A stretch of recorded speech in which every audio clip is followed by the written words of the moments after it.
Hello, my name is Casey Anne Brimmer. I am a graduate student and graduate teaching assistant in an interdisciplinary humanities program at Virginia Tech in Blacksburg, Virginia.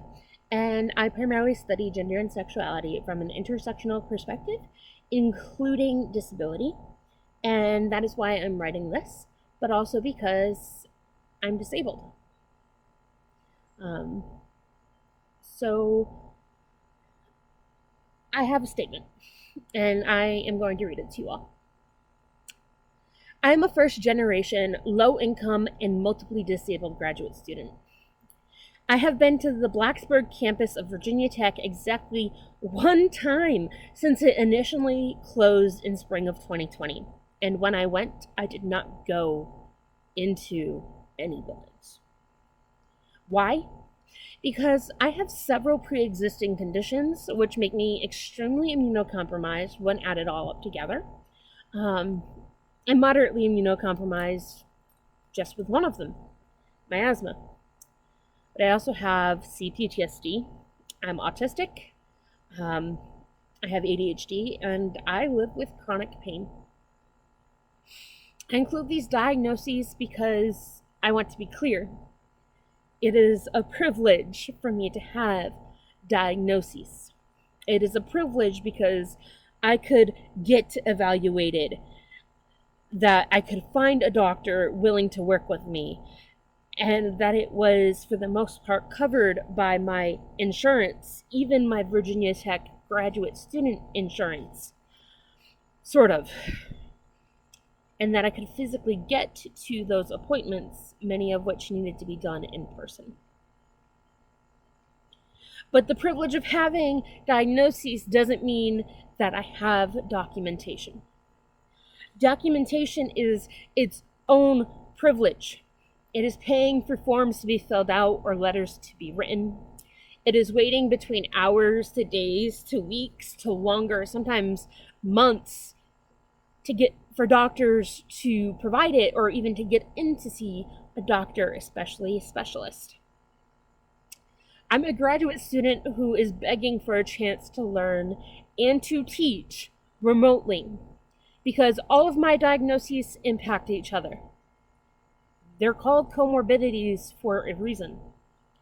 And stress, including the stress of going on campus in a global pandemic that is far from over, makes all of these conditions worse and harder to manage and harder to handle. I understand that our current system of accommodations and needing documentation of diagnoses to get accommodations is meant to prevent favoritism and nepotism in institutions. The problem is, and I will elaborate on this further, that the system already privileges some over others to begin with. And I'm going to use a metaphor here because sometimes that helps people understand. To use the reality of my community, the system as it is now, including but not limited to accommodation processes and the school forcing us, including immunocompromised students and Hokies and faculty that are Hokies and people who are Hokies who are caregivers of immunocompromised individuals back to campus when it is not safe is a flight of stairs. And that flight of stairs is longer and steeper for some than it is for others. And not everyone can use a flight of stairs to begin with. But you know what? Many, many more of us, including those who can use stairs, can use a ramp. And even more of us, if not all of us, can use an elevator. And we're not even asking for the elevator. We're only asking for a ramp. Perhaps the complication is that normalcy was only ever an illusion, and mostly it was only ever maintained for those whose bodies and or minds have not yet betrayed them in a series of systems that see us as less valuable. And I say not yet betrayed them because most of us will become if not already are, in some way disabled if we use the social model of disability. And sometimes even if we don't. You see, normalcy that everyone seems to want to get back to, that the administration is saying they want to get back to, is the stairs to begin with. It is never thinking about needing a ramp until someone who needs one shows up. The infrastructure is not designed for those among us who, as a general rule, have never experienced normal to begin with. It is never...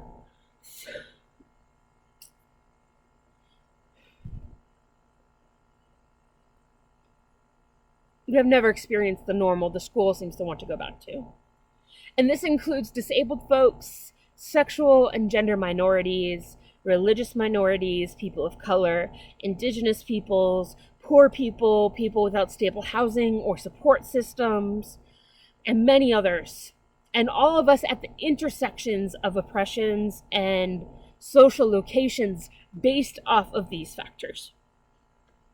For many of us in those categories, we have never experienced the, quote, normal the school wants us to go back to. Perhaps because most of the time, there's only a set of stairs to reach another set of stairs. Virginia Tech claims "You prosim," or "that I may serve," as a motto. But who is being served by exposing thousands of people to a deadly disease? Who is being served by a lack of quarantine dorms, so 6 students must find a place to stay if they can't return to their dorms because they've been diagnosed with COVID? Or no social distancing, or it's only optional. And masking only inside. Who is being served by professors trying to informally alter class arrangements to protect their students and themselves by asking us to have class outside, where there aren't always chairs, where neurodivergent folks like me with ADHD may not be able to concentrate because someone's playing frisbee or playing their guitar or any other thing that happens on a campus green? The answer to who is being served is not the most marginalized and at risk among us.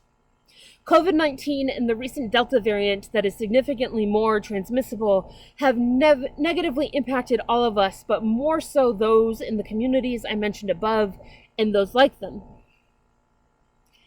Is the motto of "that I may serve" conditional?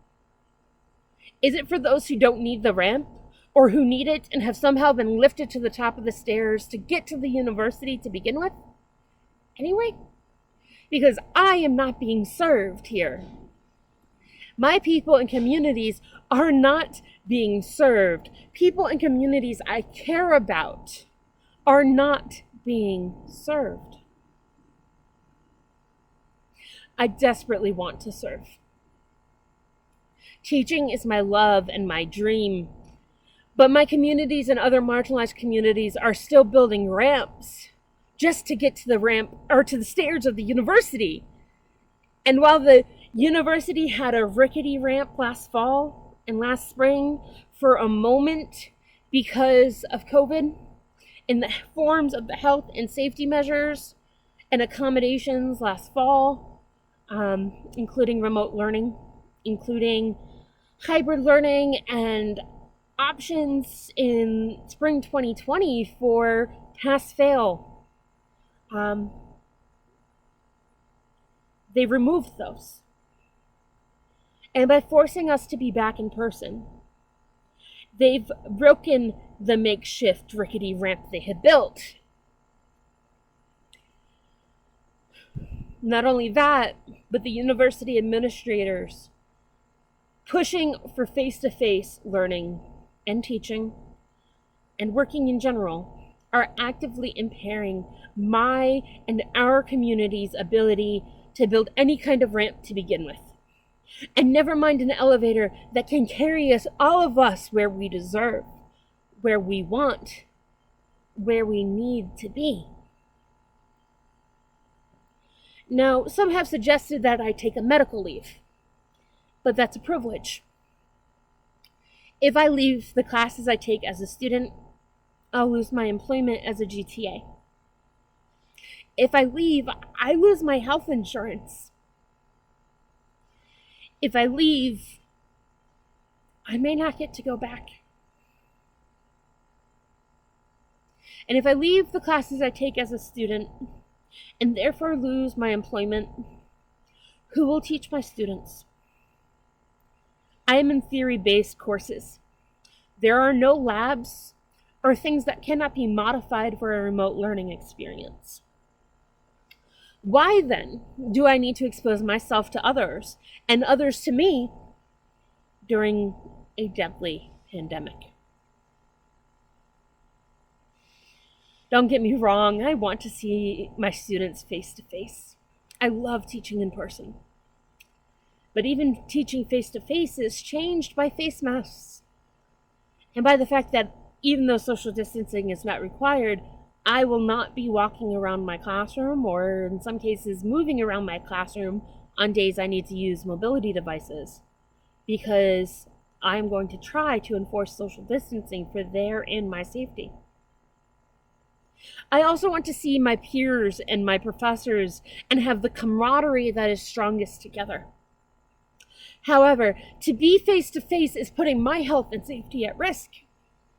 It is putting the health and safety of many, many Hokies, all of the Hokies that are on campus, at risk, and their friends and families and communities at risk.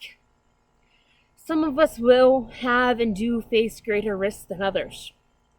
That's the point.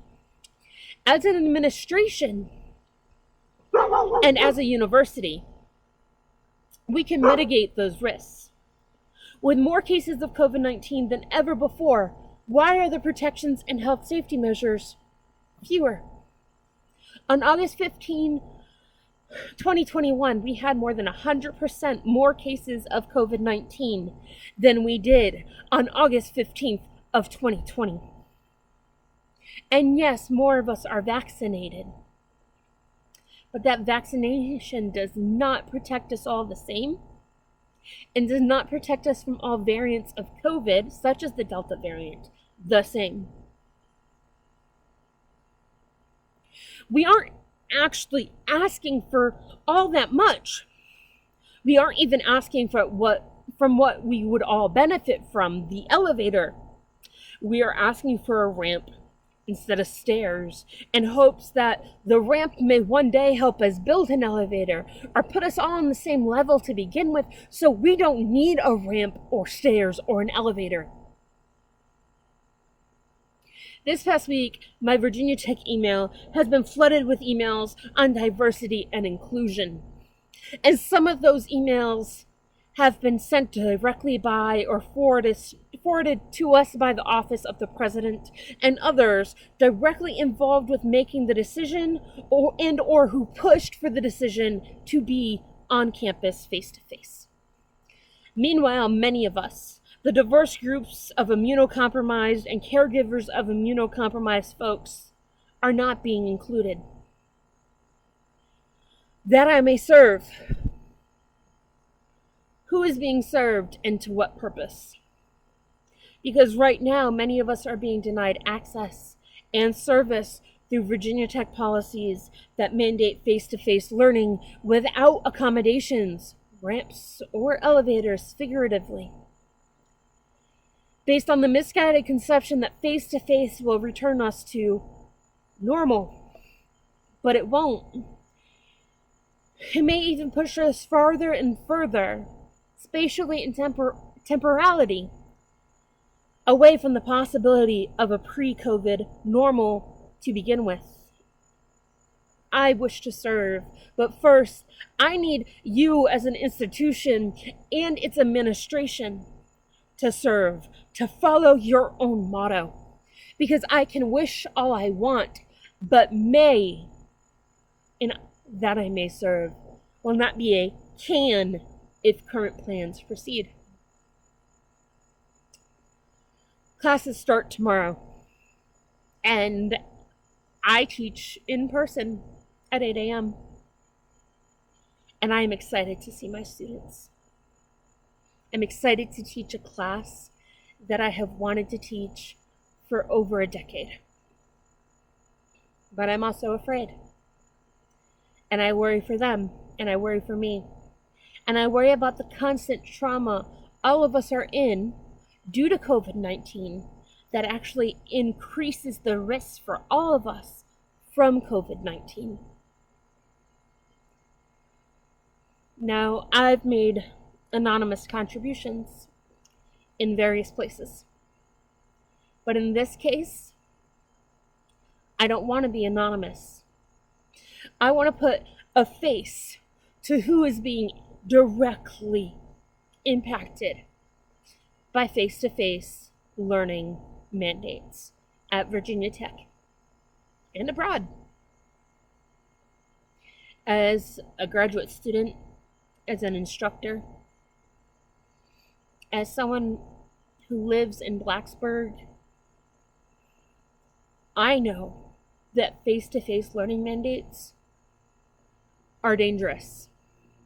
And I support the Disability Alliance and Caucus in their open letter to request remote learning as the default and as the possibility of a formal accommodation, not only for COVID-19, but I also support it individually for students and faculty going forward. We should be guaranteed access to the education we pay for. Because just because my immune system sucks, or just because someone gets sick or seriously injured, doesn't mean they should have to stop their education because there are only stairs to begin with. Share this, comment, share your support, share your stories. I encourage you to share your stories because in this case, what we are asking is for the university to take us at our word and that our narratives, our stories, they're the only credibility we need. And the only documentation we need, according to That I May Serve and the Virginia Tech Honor Code,